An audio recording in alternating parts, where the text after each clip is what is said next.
Hello, and welcome back to episode 3 of Conversations with Black Women in Tech. I have my good friend Angel here with me again, and today we're going to be talking resources and just talking about, different jobs that you can get within the tech field if you're not so techy. So, don't be fearful about stepping into tech because there are some things that you can do like we were talking about, a lot of your skills are probably already transferable. Mhm. Um, so let's start with the different jobs that you could, do if you're not necessarily techie. You don't want to learn coding. You don't want to get into all of that. What kind of jobs could you do, without those technical skills? Well, thank you, friend, for having me over again. We always have fun on here. You know, I'm always hype. um, so hi guys. If you didn't hit our first episode together, I'm Angel Regis. I'm a data engineering associate. I am an example of what that looks like when it's I don't have a college degree per se. I have a lot of training in tech, in different modalities, telecom, and now data science. But and don't use age as an excuse. If you want to do it to break into tech, I am 51 and just got my data science cert last year, and I'm still learning a lot. I'm open to learn. I'm open to sharing and resources. So um, I think the first place we always want to start is where are we right now as far as in experience, our background, and we were talking about this. A lot of your skills are transferable. A lot of them. We're from project management, Scrum, um, service delivery. Now, service delivery can encompass and some companies call it service delivery department. And then we have project coordinators that are under that project management department. So you are managing maybe a particular client, making sure that the cycle from sales all the way out to when you deliver those services to the client, you're managing and making sure all your stakeholders, your cross-functional groups are aligned with the customer due date and when you're going to deliver those services to the customer. Um, Wait, back up a little bit. So project management is pretty self-explanatory, but you mhm, mentioned we talked about this. I don't know if you mentioned it here, Agile and Scrum. Can you just mhm. explain the difference between those three? Well, agile, when I'm talking about Scrum, it's like a broad term that a lot of tech companies use.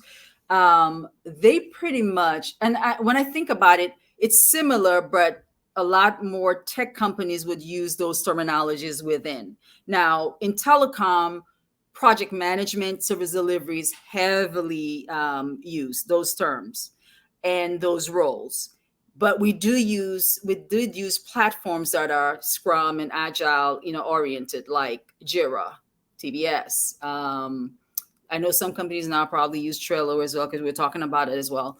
And software companies use Jira a lot. So they run the project again from inception to delivery to the customer, and they handle there are certain terminologies within that area that's called sprints. So a lot of projects are running from a couple of weeks maybe to a month depending on the extent of it.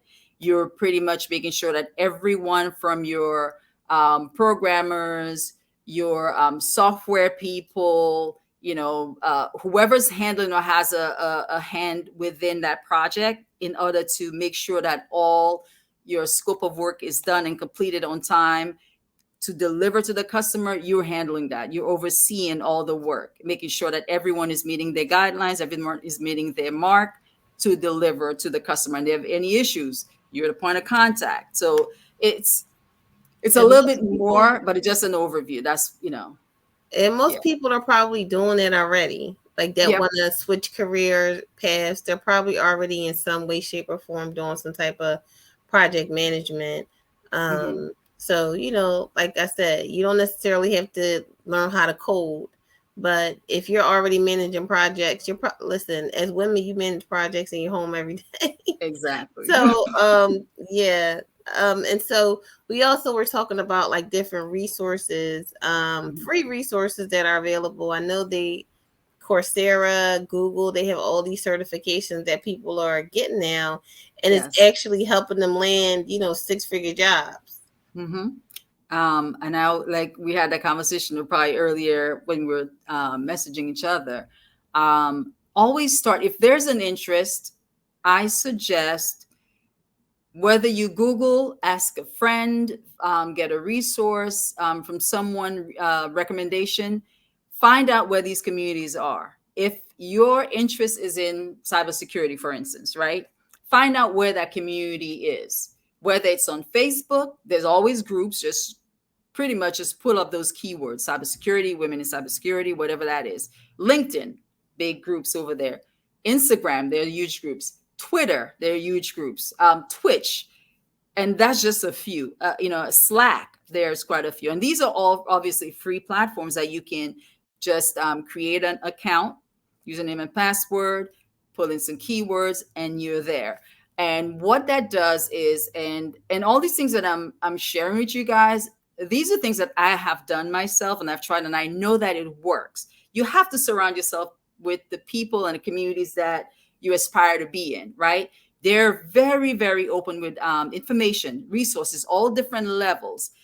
They're always open to answering questions, guiding you, sharing resources, ebooks, other trainings that you might need. Where do I start? Fundamentals, all of this stuff you can get in those communities. Once you figure that out, then I would say start looking at those free platforms. Start there.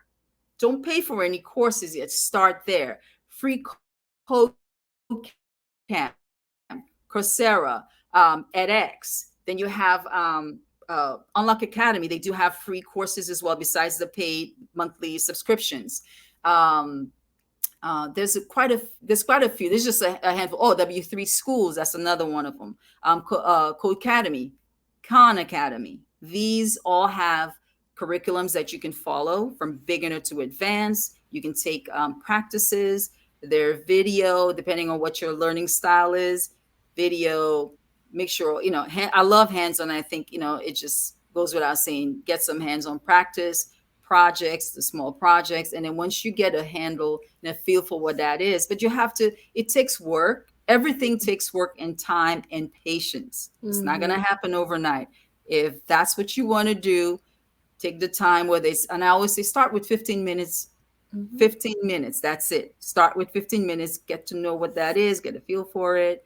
Ask questions and connect with people. Ask questions, but Yeah, start you there. have to commit to it, and you have to put in the work. Period. Yep. And the cool You thing have about to. some of those courses, I know for Coursera, where they had Mhm. the Google certification, they help you build your portfolio. So at the end of your course, Mhm. they're giving you a project, because I know sometimes that's an issue as well. Like, you don't have any experience, you don't have a portfolio, Mhm. and you're trying to, get a job. So, Yep. um, you know, don't be discouraged. Nope. And I just think that, like you said, there's so many free resources. People Mhm. are so open with it. It's almost like it's like a movement right now. Black women are trying to break Yes. into tech. And I think this is the time to take advantage of it. That's why I feel like these conversations are so important. Yes. Um, so outside of the courses in the community, how did you manage your time to be able to, because you have children, and like, Yes. how were your kids when you started this, were your kids already like out the door, like what were their ages? It depends on which side of tech, because in telecom, I didn't have any kids yet. So I worked many years, probably about 8, 9 years before I had kids. And I was, working a lot. And most recently, even with my data science program, I was doing at the minimum 3 days a week, a few hours as after my full-time job. Mm, The kids were still in school. My daughter just started college. So they were young. They're not that old. My oldest is 22. My daughter is 18 and my youngest is 14. But, I had that conversation with them. I always share with them what I'm doing, and I get excited about what I'm learning, and they encourage me. And their kids, they may not know exactly, what that is, but mm-hmm, get your kids involved, because they need to see you accomplishing these things, it teaches them something about resilience, about patience, about, Yes. learning something new, being excited about finding your passion, find whatever that is. I share it with them, and they understand. They may not know certain terminologies or whatever, but they were right there along with me with the journey. But it takes time. It's tedious. It's frustrating sometimes. There are times, depending on the program that you're working on, whatever it is that you're learning, it's repetition, practice, practice, practice. I literally have these in my phone, on my calendar. I set about an hour on my phone. It goes off every day, whether it's for work or home or doing my practices. And when I first started learning just basic coding, HTML, CSS, I'm still learning. Um, I had a whiteboard and I would write out syntax, write it out, erase it, rewrite it again, use Mm-hmm. text references, and I'm doing YouTube channels to brush up on it. And so all different, instructors have different styles. Different resources will show you something different, and you might resonate with more than the other. So be open to, not being stuck with one person or one resource. You know, find what fits for you, and that worked for me. But I had to be diligent about it. Every day I was doing, whether it's 5 minutes or 10 minutes or 15 minutes. When I had classes, I had to, obviously I had to, there were classes that were due, papers that were due, and whatnot. But if you really want it, you can do it. Mm-hmm. That's Yeah. there's no magic. If you Mm-hmm. really want to do it, you can do it.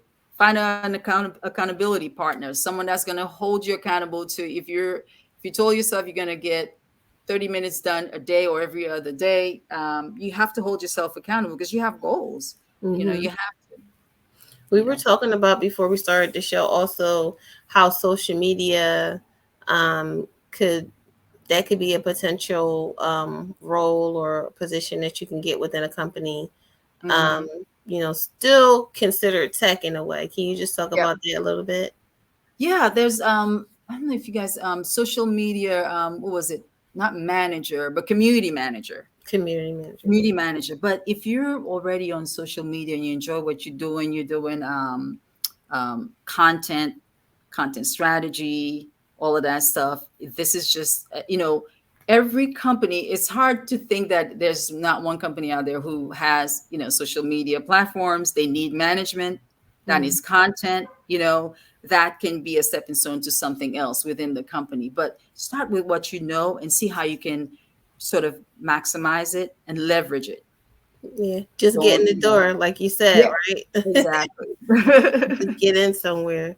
Yes. Right. So, and so what is your has your experience been like just being in the tech field? Like the people that you're meeting, has it all been good? Have you had any crazy situations? Yeah, it's and I always have to go to both sides. In telecom, it was interesting. I learned a lot. I was very fortunate, and I was very grateful when I look back. I learned a lot because there are some companies that are traditionally they only teach one thing, and techs, and I run into techs who only learned this one thing for 20 something years, and there I am with this company, and I had to learn how to wire. I had to learn how to test, and I had to learn alarm maintenance, and I had to learn data integrity and design and all this stuff. So it felt like a lot at the time, but I knew that I was getting one of the best educations hands on within a company doing so much you Mm-hmm. know um, but it was challenging. But the other thing that I would really like to see is more women that look like me in there. After so many years, I was a lot of companies I worked for. I was probably one of the few. If there was a time I was the only woman of color in the field, or one of the few women. When I say few, less than five. Mm-hmm. For many years. But that's changing. But I think this change has to start from top down. Mm-hmm. Culture of the company, in so many different areas, it has to start from there. Mm-hmm. But it's changing. It's changing. But I had fun, great relationships that I still have till today. When I first moved here in '96 and worked for this small company, I'm still friends with them today. I Mm-hmm. really am. So you build those really strong relationships, and when things are happening, whether it's in the industry, you're moving around. It's almost like full circle. It's a small family. This person is working Mhm. for Comcast now, and they used to work for EXO. Now they're working for AT&T, and Mhm. you reach out. So it's a great community. Great community.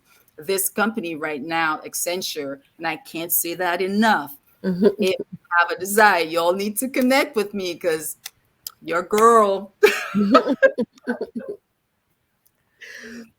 I'm passionate about this stuff. Yes. You gotta connect.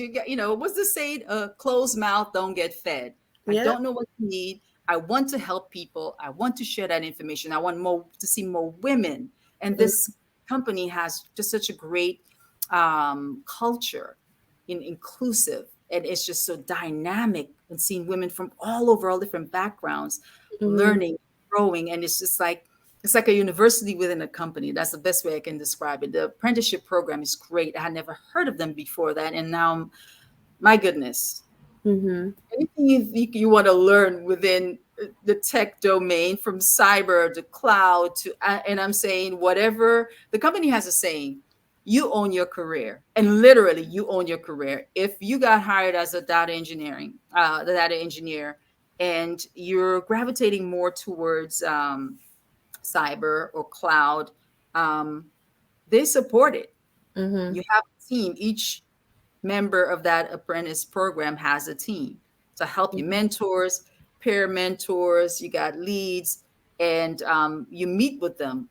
Like, literally, you meet with them, whether weekly, bi-weekly, monthly, or however whatever that frequency is. But they're really vested in you as a person in that tech field, whatever that domain is. It could be content, it could be branding, it could be cloud, cybersecurity, engineering, data analysts, consulting is huge now. It's a Mhm. big area. So yeah, That's what I was be going to ask you. What should you look for in a company? I know you're saying like the mentoring, what you love about your Mhm, company, but what mhm. someone who just got finished, a program, they got their Yeah. certificate, they had their startup portfolio. What should they look for in a company? To start out with.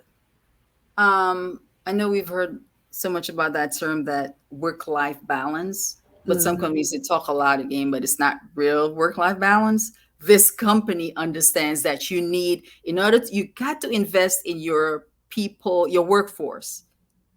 And once they're happy and they feel valued and they feel part of something, and they feel like they're contributing to something greater than who they are within the company, it's a beautiful, beautiful relationship. Look for, and I look for inclusivity. I look for the culture, meaning, how dynamic is it? Do they have women that look like me? Do they have women? The CEO of this company, Julie Sweet, is a woman. Her goal is to make sure that men and women are on that equal playing field. They're valued, and especially they're bringing in women from all over the world. It's a global company. Are your needs as an employee being met? They understand that we have families outside of work. They understand that some of us have children. They understand that sometimes things happen. A child may get sick or what have you. They're very open. That open door policy, that's real. I know we heard that years ago, right? But it wasn't all that. That's a real thing. They're vested in helping you grow as an employee, whatever that is for you, whatever that looks like for you. They're really open to that. And I also love that they're a tech company, so they're open to all these really cool and awesome ways of growing beyond the workplace. But we all have social media platforms. We help encourage each other. They encourage that. We help encourage each other. We help, each other grow outside. We share our personal lives. What are we doing from the creative side to our children? Pictures of a cat. Whatever that is, they Yeah. encourage that wholesome person. You know. So yeah, Yeah. it's yep. I love that. And I love that for Mhm. you. I love that you're so happy to be there because, sometimes you get into a company, you want something so bad, and then you get there and, the hours are crazy. They're overworking you. So I love that for you. And I Yeah. hope that, everybody watching, you took some notes. I'll make sure, if you follow up on our YouTube channel that You have all the details, all the resources. Thank you again, Angel, You're for chatting welcome. You know, it's always with great. me. And ladies, get in there. Yep, Get these six-figure jobs. They're out there, they're hiring. Get in there while you can. So thank exactly. you so much and have a good You're evening, welcome. everyone. Bye. Thank you, everyone. Have a great evening.